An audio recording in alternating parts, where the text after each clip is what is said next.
സച്ചിയുടെയും രേവതിയുടെയും ഇന്നത്തെ വിശേഷങ്ങളിലേക്ക് എല്ലാ കൂട്ടുകാർക്കും സ്വാഗതം. അപ്പോൾ സച്ചിയാണ് പറയുന്നത്, എടാ നീ പോലീസിനെ വിളിക്ക്, പോലീസ് വരട്ടെ, പോലീസ് വന്ന് ചോദ്യം ചെയ്ത് ആരാന്ന് പ്രതിയെ കണ്ടുപിടിക്കട്ടെ എന്ന് പറയുകയാണേ. അപ്പോൾ അത് കേട്ടപ്പോൾ രേവതി, സച്ചിയേട്ടാ നിങ്ങൾ എന്തേ പറയുന്നതെന്ന് ചോദിക്കുക. രേവതി, നീ എന്തിനാ പേടിക്കുന്നത്? നമ്മുടെ കുടുംബത്തിൽ ആരും ഒരു തെറ്റും ചെയ്തിട്ടില്ല, നിനക്ക് 100% ഉറപ്പല്ലേ? എനിക്ക് ഉറപ്പ് അങ്ങനെയൊന്നും ചെയ്തിട്ടില്ലെന്ന്. അതുകൊണ്ട് തന്നെ പോലീസ് വരട്ടെ. പോലീസ് വന്ന് ആരാ പ്രതിന്ന് അവരെ തന്നെ ചോദിച്ച് മനസ്സിലാക്കും. അവരുടെ ചോദ്യം ചെയ്യൽ ഏത് പ്രതിയായാലും പിടിച്ചു വയ്ക്കാനൊന്നും പോകണില്ല. അതിനുള്ള കഴിവുള്ളതൊന്നും ഇവിടെ ഇല്ലയെന്ന് പറയുകയാണേ. അവർ വരട്ടെ, അവർ വന്നു കഴിയുമ്പോൾ അതിന് തീരുമാനമാവെന്ന് പറയുകയാണേ. അപ്പോൾ ഈ സമയത്താണ് ഒരു പയ്യനാണ് അങ്ങോട്ട് വരുവാണേ. വന്നിട്ടാണ് ശ്രുതിയുടെ വീടില്ലെന്ന് ചോദിക്കുകയാണേ. ശ്രുതി നീയോ, നീ എന്താ അവിടെ നിന്ന് ചോദിക്കുക. അത് പിന്നെ ശ്രുതിയാണ് ടിക്കറ്റിന് പൈസ തരാൻ വന്നില്ലായിരുന്നോ? അന്നേരമാണെങ്കിൽ ശ്രുതി അവിടെ കവറും ID കാർഡൊക്കെ വെച്ച് മറന്നു പോയായിരുന്നേ. അപ്പോൾ കുറച്ച് പൈസ ഉണ്ടായിരുന്നു, അതിന് തിരിച്ചു തരാൻ വേണ്ടി വന്നതെന്ന് പറഞ്ഞുകൊണ്ട് ആ പയ്യനാണെങ്കിൽ ആ കവർ എടുത്താണെങ്കിൽ ശ്രുതി കയ്യിലോട്ട് കൊടുക്കുകയാണേ. അപ്പോൾ ഈ കവറാണെങ്കിൽ സച്ചി കാണുക. സച്ചി നോക്കുമ്പോൾ തന്നെ ആ കവറിനകത്ത് രവീന്ദ്രൻ എഴുതിയേക്കുവാണേ. സച്ചിയെ ശ്രദ്ധിക്ക് നോക്കുന്നുണ്ടോ. സച്ചി പെട്ടെന്നാണ് ഞാൻ അങ്ങോട്ട് ചെല്ലുവാണേ. അവൻ പോയി കഴിയുമ്പോൾ തന്നെയാണെങ്കിൽ എന്നിട്ടാണെങ്കിൽ ആ കവറാണെങ്കിൽ അങ്ങോട്ട് മേടിക്കുകയാണേ. അവൻ കൊടുക്കുന്നില്ല കേട്ടോ, ശ്രുതിയാണ് കൊടുക്കാനൊന്നും കൂട്ടാക്കുന്നില്ല കേട്ടോ. അപ്പോൾ സച്ചിയാണെങ്കിൽ പെട്ടെന്ന് തട്ടിപ്പറിച്ച് മേടിക്കുന്നുണ്ടോ. ഈ കവർ ഇത് നിങ്ങൾക്ക് എവിടെ നിന്ന് കിട്ടിയെന്ന് ചോദിക്കുകയാണേ. അപ്പോൾ രവി ചോദിക്കുന്നുണ്ടോ, അല്ല എന്താ പൈസ എന്ന് ചോദിക്കുക. എന്തിൻ്റെ കാര്യം, എന്തോ ടിക്കറ്റിന് കാര്യമൊക്കെ പറഞ്ഞല്ലോ, അതെന്താണെന്ന് ചോദിക്കുകയാണേ. അത് പിന്നെ ഞങ്ങളാണ് ഹണിമൂണിന് പോകാനായിട്ട് ടിക്കറ്റ് എടുത്തൊന്ന് ശ്രുതി പറയുന്നുണ്ട്. അത് കേട്ടോടെയാണെങ്കിൽ നമ്മുടെ സച്ചി ഇങ്ങനെയാണ് കവർ തന്നെ കാണിക്കുക. അച്ഛൻ ഈ കവർ വല്ലതും കണ്ടിട്ടുണ്ടോ, എവിടെയും കണ്ട ഓർമ്മയുണ്ടോ? അല്ലടാ, നിൻ്റെ പേര് ശ്രുതി എന്നല്ലേ, ഈ കവറിൽ എഴുതിയേക്കുന്നത് രവീന്ദ്രൻ ഡ്രൈവർ എന്നാലോ, ഇങ്ങനെ വന്നതെന്ന് ചോദിക്കുകയാണേ. അത് കേട്ടോടെയാണെങ്കിൽ ശ്രുതിക്കാണെങ്കിൽ ഒന്നും മിണ്ടാൻ പറ്റില്ലട്ടോ. അപ്പോൾ സച്ചി ചോദിക്കുന്നുണ്ട്, അച്ഛന് ഈ കവറെല്ലാം ഓർമ്മയുണ്ടോ? നല്ല ഓർമ്മ കാണുന്ന ഓർത്ത് വയ്ക്കുക, വേറെ ഒന്നുമല്ല. ആ മൈസൂരിൽ തന്നെ പൈസ ഈ കവറിലിട്ട് അച്ഛനെ തന്ന് അച്ഛൻ ഇതുകൊണ്ടല്ലേ അമ്മയുടെ കൊടുത്തതെന്ന് ചോദിക്കുകയാണേ. അതോടെയാണെങ്കിൽ നമ്മുടെ ചന്ദ്രനാണെങ്കിൽ വായും പൊളിച്ച് ഇങ്ങനെ നിൽക്കുവാണ്, എന്ത് പറയണമെന്ന് അറിയാതെ. സച്ചി ചോദിക്കുക, എനിക്കറിയാവുന്ന കള്ളം കപ്പലിൽ തന്നെയാണ്, നീ തന്നെ ഈ പൈസ മുക്കിയത് എനിക്ക് അന്നേരെ മനസ്സിലായതാ. എന്നിട്ട് നീ ഇവിടെ കിടന്ന് അഭിനയിച്ച് തകർക്കുമല്ലായിരുന്നോ? ഇതിൻ്റെ അമ്മ ഇവിടെ കിടന്ന് എന്തായിരുന്നു ആട്ടം കാഴ്ച വെച്ചുകൊണ്ടിരുന്നത്? അന്നേരം എല്ലാം കണ്ട് നീ ആസ്വദിച്ചുകൊണ്ടിരിക്കുമല്ലായിരുന്നു അല്ല എന്ന് ചോദിക്കുകയാണേ. അത് കേട്ടോടെയാണെങ്കിൽ നമ്മുടെ രേവതിയുടെ വീട്ടുകാർക്ക് ഭയങ്കര ദേഷ്യമുണ്ട്. അപ്പോൾ ദേവി ചോദിക്കുന്നുണ്ടോ, അല്ല ആൻറ്റി ഇത്ര നേരം കിടക്കുന്ന എന്തായിരുന്നു ആൻറ്റിയുടെ നാവിന് നീട്ടം, ഇപ്പം എന്നാ ആൻറ്റിയുടെ നാവ് താഴെ വീണ് പോയെന്ന് ചോദിക്കുകയാണേ. അത് കേട്ടോടെ ചന്ദ്രയ്ക്കാണെങ്കിൽ ഒന്നും മിണ്ടാൻ പറ്റില്ല കേട്ടോ. അപ്പോൾ ദേവുവാണെങ്കിൽ വിടുന്നില്ല കേട്ടോ.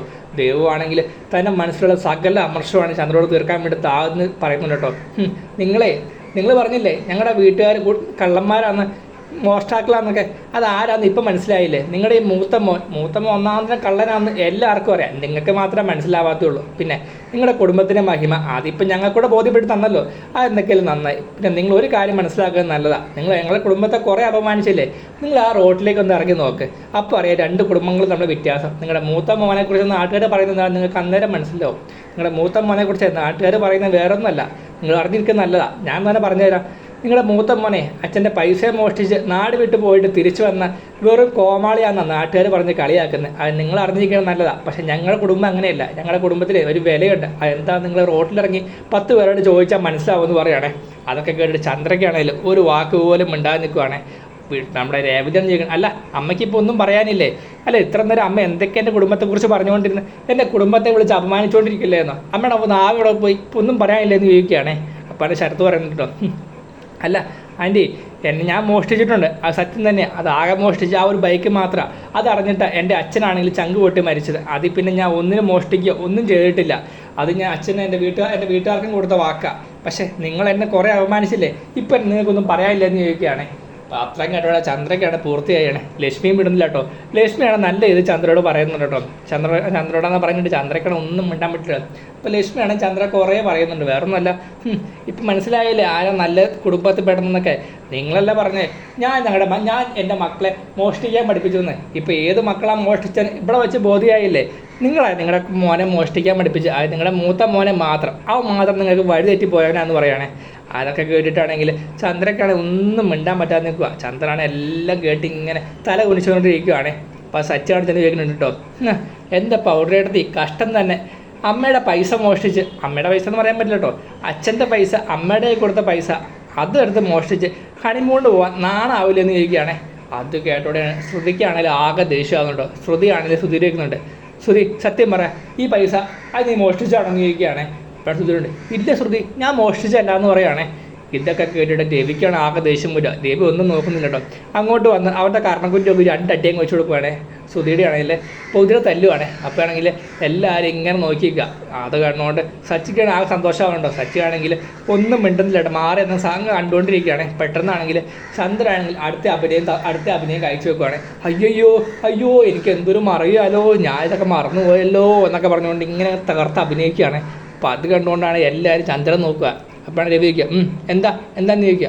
അയ്യോ എനിക്ക് എന്തൊരു മറവിയ, ഈ പൈസ ഇവർ ടിക്കറ്റ് എടുക്കാൻ ഞാൻ തന്നെ കൊടുത്തത്, പക്ഷേ ഞാനത് മറന്നുപോയതാന്ന് പറയുകയാണേ. അത് കേട്ടോടെ സത്യം പറയുന്നത്, തകർത്ത് അഭിനയിക്കുക, നിങ്ങൾക്ക് വല്ല സിനിമയെ വല്ല അഭിനയിക്കാൻ പോയി കഴിഞ്ഞാൽ ഓസ്കാർ കിട്ടുമായിരുന്നു. എന്താ അഭിനയം, ഇത്ര അഭിനയം കാഴ്ചവെക്കാൻ പറ്റിയ ഒരു നടിമാർ പോലും ഈ സിനിമയിൽ പോലും ഉണ്ടാവില്ല, സിനിമാ ലോകത്ത് പോലും ഉണ്ടാവില്ല എന്ന് പറയുകയാണേ.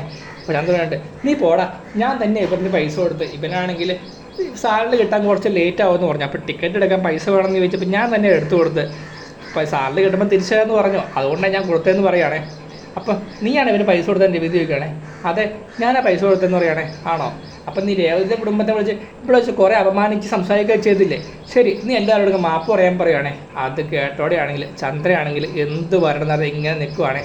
അപ്പോൾ ചന്ദ്രനാണെങ്കിൽ ശരിയാ, ഞാൻ രേവതിയുടെ കുടുംബത്തെ ഒരുപാട് അപമാനിച്ച് സംസാരിച്ചു, മാപ്പ് പറഞ്ഞില്ലെങ്കിൽ അത് മോശമാണ് എന്നൊക്കെ പറഞ്ഞ് ചന്ദ്രയാണെങ്കിൽ മാപ്പ് പറയാൻ ചെല്ലുവാണേ. ഇത് ചന്ദ്രയാണെങ്കിൽ എല്ലാവരുമായിട്ട് മാപ്പ് പറയണേ. അപ്പോൾ അത് കേട്ട് സച്ചു പറയുന്നുണ്ട്, ഇങ്ങനെ മാപ്പ് പറഞ്ഞാൽ പോരാ, നിങ്ങൾ ഓരോരുത്തരുടെ പേരെടുത്ത് മാപ്പ് പറയണം, കാരണം അത്രയ്ക്കല്ല നീ അപമാനിച്ചത്, അതുകൊണ്ട് ഓരോരുത്തരുടെ പേരെടുത്തൊക്കെ മാപ്പ് പറയാൻ പറയുകയാണേ.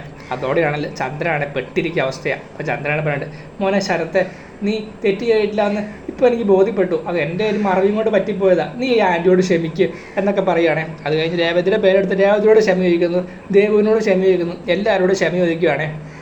അപ്പോഴാണെങ്കിൽ സച്ചു പറയുന്നുണ്ട്, എന്തൊക്കെയായാലും ഈ പ്രാവശ്യം നിങ്ങളുടെ അഭിനയം കൊണ്ട് നിങ്ങൾ ഈ പുന്നാര മോനെ രക്ഷിച്ചെടുത്തു, പക്ഷേ എപ്പോഴും അതുപോലൊന്നും ആയിരിക്കില്ല, ഇനിയും വരും ചാൻസും കാര്യങ്ങളൊക്കെ.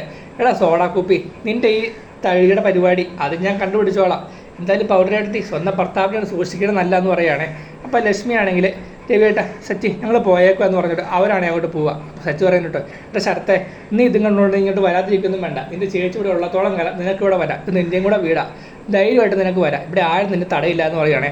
അപ്പോൾ അവരാണെങ്കിൽ സച്ചിയോടും രവിയോടും മാത്രമാണെങ്കിൽ പൂവാണ് പറഞ്ഞിട്ട് അവർ പോവുകയാണേ.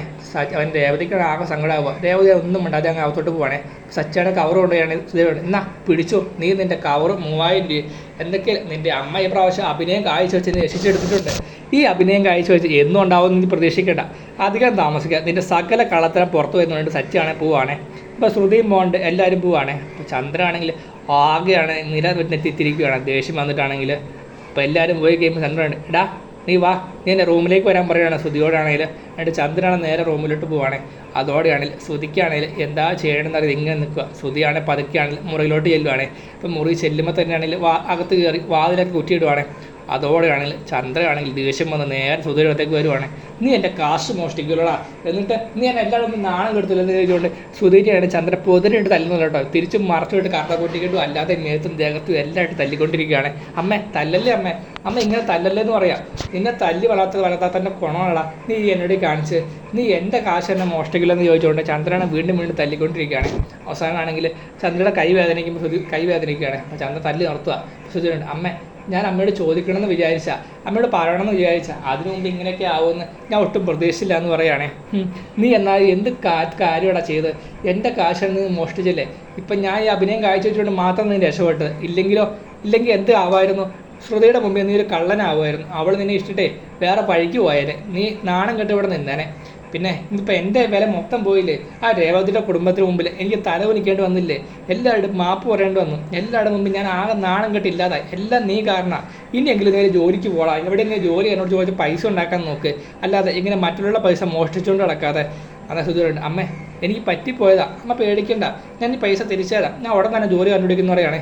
എടാ മോനെ, എനിക്ക് ഇനി അത്രയ്ക്ക് വിശ്വാസം ആയതുകൊണ്ടാണ് നിന്നെ ഞാനിങ്ങനെ ഓരോ കാര്യത്തിന് രക്ഷിക്കുകയും സഹായിക്കുകയും ചെയ്യുന്നത്, നീ ഇനി ഇങ്ങ് നന്നാവണമെന്ന് പറഞ്ഞുകൊണ്ട് ചന്ദ്രയാണ് പറയുന്നത്. ശ്രുതിയാണ് കുറച്ച് കരച്ചിൽ അഭിനയമൊക്കെ കാഴ്ച വെച്ച് ചന്ദ്രയുടെ ആ സെൻറ്റിമെൻറ്റ്സ് പിടിച്ചു പറ്റുവാണേ.